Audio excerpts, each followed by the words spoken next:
Hi, today we are going to learn compiler and why should we study compiler subject.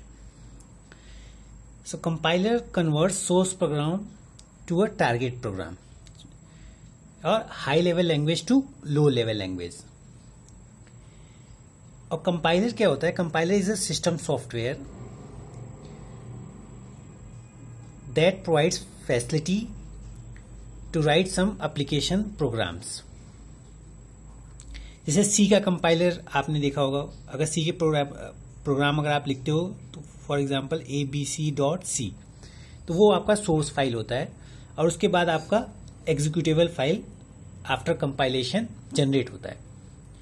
तो ये executable file किसी input के साथ आप एग्जीक्यूटेबल फाइल एक बार जनरेट कर लेते हो, फिर आप उस पर इनपुट देते हो. ठीक है, जैसे आपको 2 नंबर्स ऐड करना है, तो अगर आपने इनपुट कीबोर्ड के थ्रू करवाया है स्कैनएफ के थ्रू, तो उसकी एग्जीक्यूटेबल फाइल अगर आप रन करोगे तो इनपुट वैल्यूज दे करके आप उसको ऐड करके उसका आउटपुट जनरेट कर सकते हो.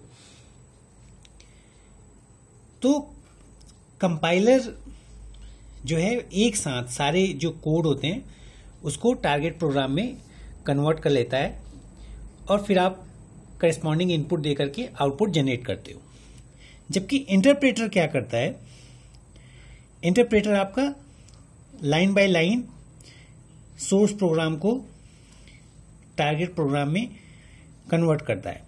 ठीक है, और जो इनपुट आप देते हो वो सोर्स प्रोग्राम के साथ ही आप देते हो और फिर उसके करेस्पॉन्डिंग आपका टारगेट प्रोग्राम जनरेट होता है.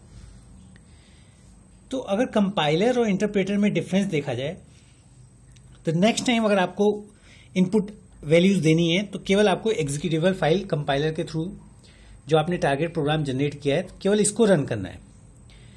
जबकि इंटरप्रेटर के थ्रू अगर वही प्रोग्राम रन करना है तो ईच टाइम आपको ट्रांसलेशन भी परफॉर्म करना है एज वेल एज इनपुट देना है. तो this is more hectic in compare to compiler. So हम ये कह सकते हैं कंपाइलर जो है आपका फास्ट है इन कंपेयर टू इंटरप्रेटर. ठीक है, सो कंपाइलर फास्ट है in compare to interpreter.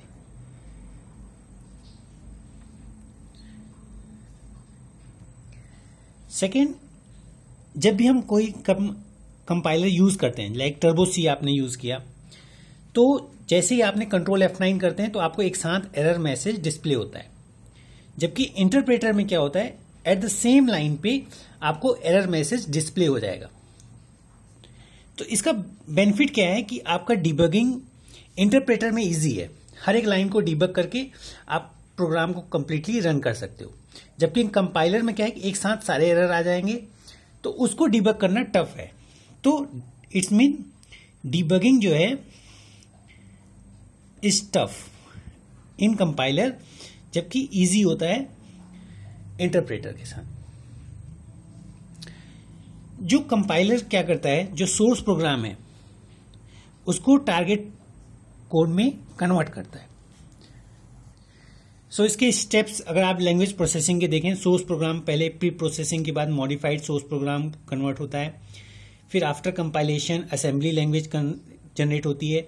Assembler उस असेंबली लैंग्वेज को रिलोकेटेबल मशीन कोड में कन्वर्ट करता है और इसको आप जो है टारगेट मशीन कोड में जनरेट करते हैं.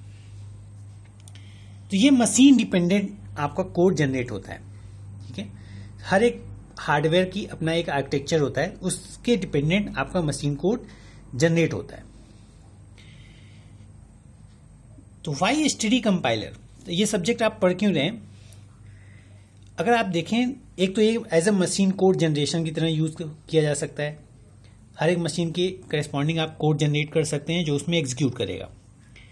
फॉर्मेट कन्वर्टर क्या होता है कि कई बार जैसे आपने कोबॉल में प्रोग्राम लिखा हुआ है और उसको सी या C++ कंपाइलर के कंपैटिबल प्रोग्राम कन्वर्ट करके एग्जीक्यूट करना है, तो आप कंपाइलर आपको बेनिफिट करेगा.